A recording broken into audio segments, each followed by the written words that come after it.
Modders of the world, we must unite. Case manufacturers have gone and taken a whole panel away from us. We did amazing things with the side panel. Windows, designs, paint, cooling. Heck, we even sometimes left it alone. But they've gone and taken it, snatched it from under our noses, and given us a piece of glass. But today, we're taking the side panel back.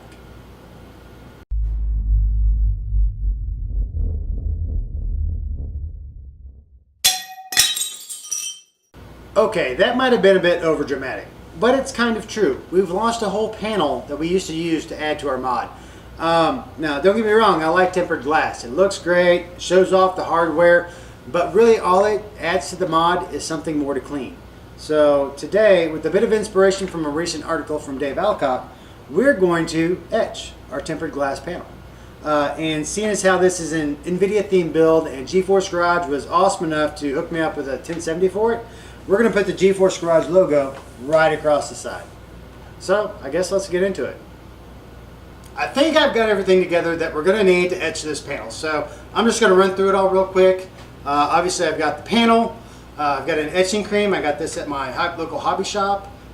It's a pretty strong acid, so I've got safety glasses and rubber gloves to make sure I don't burn myself. I'm going to try applying it with a 1-inch chip brush, and I don't know how well this is going to work. So this is where the whole first time thing comes in. I may end up having to run and grab something different depending on how well this works. We're going to be masking off the area we're etching with a piece of vinyl, so I've cut out a vinyl graphic with the GeForce Garage logo, which you can't see because I haven't weeded it out yet. So we're going to get that weeded out. We're going to use transfer paper to put that down. So bonus on this video is learning how to apply vinyl graphics. Also got some squeegees to help make sure I don't have a lot of bubbles in that vinyl, and some measuring stuff and some tape to make sure I get that thing all straight before we start etching our glass permanently. I'm a little freaked out about that whole idea, but I guess let's go ahead and jump into everything. I'm starting off with the vinyl. We're going to go ahead and get this piece ready to apply because I want to be able to measure out my edges so I can lay out some tape and stuff on the glass to make sure I get this lined up right. So we're going to go ahead, weed this out real quick, which is pretty simple.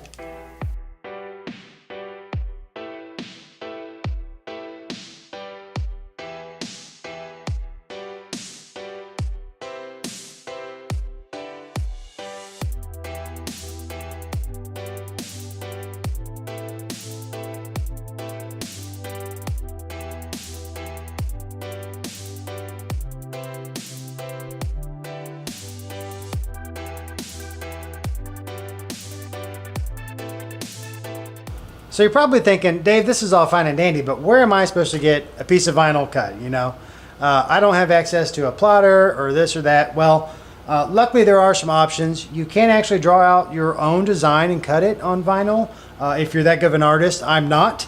But you can also, I believe there are shops on Etsy that will cut vinyl designs, and also a lot of sign shops, like local sign shops, will have a vinyl plotter that they can cut designs out for you. So it'll take a little bit of legwork, but you should be able to find some place that can cut out a design for you so you can attempt this on your own. At this point with vinyl, I like to set it to the side and start laying out my panel that I'm going to apply it to. What I want to do is go in and put some tape down so that I know that I'm getting my vinyl where I want it, centered up, squared with everything, and don't have to try to line something up with an edge that may be 5 or 6 inches away. So we're going to go ahead and put some tape down our edges, and these will give us something to write our measurements on. And now I'm going to take the vinyl and figure out all my centers. And now I can take those marks, measure to my edges to make sure I get my tape in the right spot.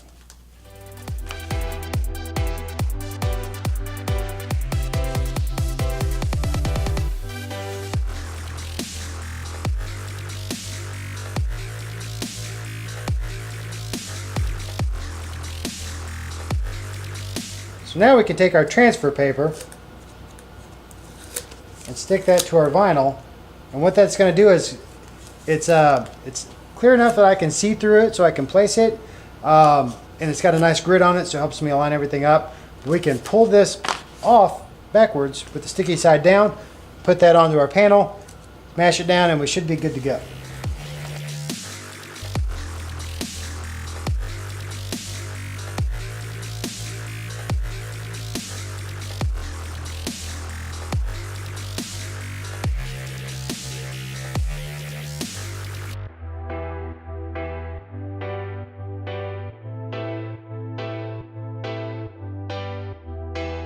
Sometimes it takes a bit of effort to make sure your design stays where it's supposed to be on the transfer paper, but with a little bit of patience, you can make sure everything comes out just fine.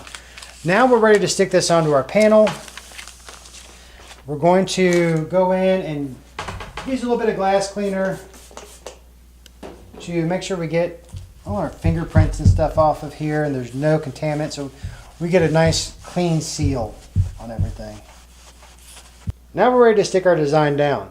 Now this is a bit of an art form, and that's why I go through so much effort to give myself guides to put this down right, because I am not necessarily the best at getting this stuff lined up straight.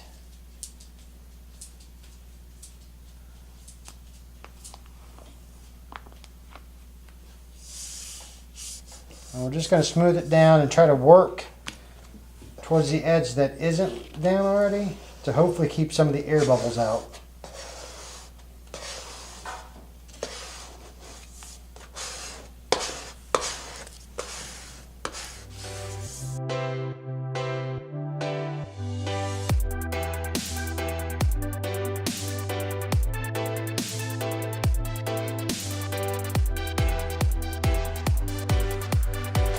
We're going to take our cloth that we used to clean all this up with, and we are going to go over our design one more time to make sure that we don't have any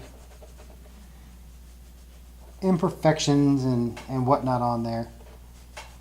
Now that our mask is on, we're ready to apply our etching cream, so go ahead and make sure we've got our gloves and glasses on and crack this open. And according to the instructions, you just apply this heavily, let it sit for 5 minutes, and then wash it off.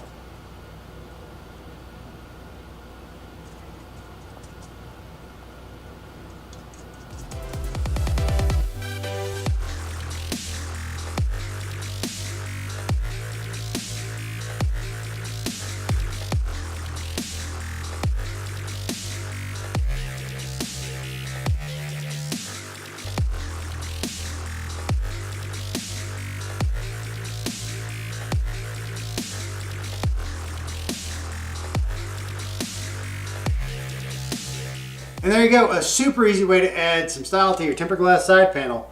We're going to be taking them back. So I hope you all liked the video. If you did, hit the like button. If you want to see what comes up next, hit the subscribe. Questions or comments, hit me up in the comment section. And I want to take this time to send a great big thanks out to GeForce Garage. You all have been awesome. And they hooked me up with this 1070 when I couldn't find a Founders Edition out there. So thank you very much, guys. And man, that's all I've got for today. So until I see you all next time, get out there and mod something.